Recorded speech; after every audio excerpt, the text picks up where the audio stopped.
तर वडे मटण माझी one of the favourite dish आहे. कोंबडी वडेपेक्षा मी वडे मटणच प्रेफर करतो. वडा आणि मला असा एकदम फर्मेंटेड गुबगुबीत फुगलेला लागतो. ते मसाल्यावाल्या पुऱ्यांना मी काय वडा म्हणत नाही. तर आज आपण वडा कसा बनवायचा ते पण बघणार आहे आणि त्यासाठी मटण पण बघणार आहे. असं जबरदस्त वड्याचा स्कूप करून त्यामध्ये मटणाचा पीस, मसाला आहाहा! जबरदस्त. तर यासाठी मटण घेतलं आपण. मटण आधी शिजवून घेऊयात.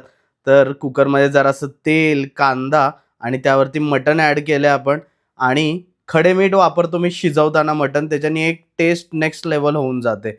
हळद टाकायचं आहे, गरम पाणी टाकायचं आहे आणि तुम्हाला जेवढ्या शिट्ट्या लागतात 2, 3, 4, 5 तेवढ्या शिट्ट्या काढून शिजवून घ्या. नंतर एका कढईत तेल घ्यायचं आहे. जरासं स्टार्टिंगला थोडीशी कोथिंबीर, 2 मीडियम साइजचे कांदे छान परतून घ्यायचे आहेत. त्याच्यात टोमॅटो ॲड करायचा आहे. एकच टोमॅटो ॲड करायचा आहे. आता इथे मी 750 ग्राम मटणाच्या प्रपोर्शनमध्ये करतोय. मी 1.5 किलो घेतलेलं त्यातला हाफ मी इथे वापरणार आहे. त्यामध्ये वाटण ॲड करायचं आहे. वाटणचा व्हिडिओ आपल्या YouTube चॅनलला आणि Instagramला दोन्हीकडे पण आहे. तो तुम्ही बघू शकता. हळद, बेडगी मिरची पावडर आणि घाटी मसाला. आता मसाला तुम्ही कोणत्याही ब्रँडचा घरचा देखील वापरला तरी देखील चालेल. मसाल्यासोबत छान परतून घ्यायचं सगळं. थोडंसं मला तेल कमी वाटलं म्हणून मी रश्श्यावरचा कट ॲड केलाय. तुम्ही रेग्युलर तेल किंवा तूप काही ॲड केलं तरी देखील नेक्स्ट लेव्हल लागून जातं. आणि त्यामध्ये हे शिजवलेलं मटण ॲड करायचंय. 5 मिनिटं फक्त शिजू द्यायचंय मसाल्यासोबत आणि आपलं मटण रेडी आहे. जबरदस्त लागतं हे नक्की तुम्ही करून बघा आणि यासोबत खायचे वडे कसे बनवायचे ते बघायचंय. इथे साधा तांदूळ घेतलाय त्याला धुवून सावलीत वाळवून घ्यायचाय पूर्ण कोरडा. त्यामध्ये 1 किलो तांदळाला 125 ग्राम उडीद डाळ, 125 ग्राम चणा डाळ.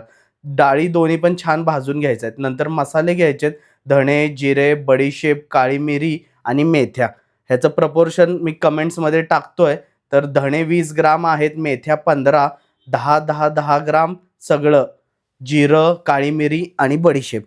इथे तांदूळ घेतलाय 1 किलो. त्यामध्ये अर्धा किलो ज्वारी, पाव किलो गहू आणि दोन्ही डाळी आणि मसाल्यांचं मिक्सचर. भाकरीला लागतं त्याप्रमाणे जाडसर पीठ दळून घ्यायचंय. त्यामध्ये मीठ ॲड करायचंय आणि पाणी ॲड करून घट्ट मळून घ्यायचंय. मळून घट्ट का घ्यायचंय कारण की हे कालांतराने सॉफ्ट होऊन जातं. ह्याला आपण 5 ते 6 तास फर्मेंट करायला सोडणार आहे.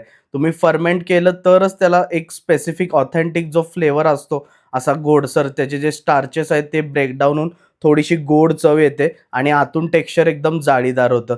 तर नक्की अशा पद्धतीने वडे करून बघा. मस्त फुगतील आणि टेस्ट तर नेक्स्ट लेव्हल आणि मटण त्याच्यासोबत जबरदस्त. तुम्ही कोंबडीचं चिकन जरी केलं तरी देखील चालेल.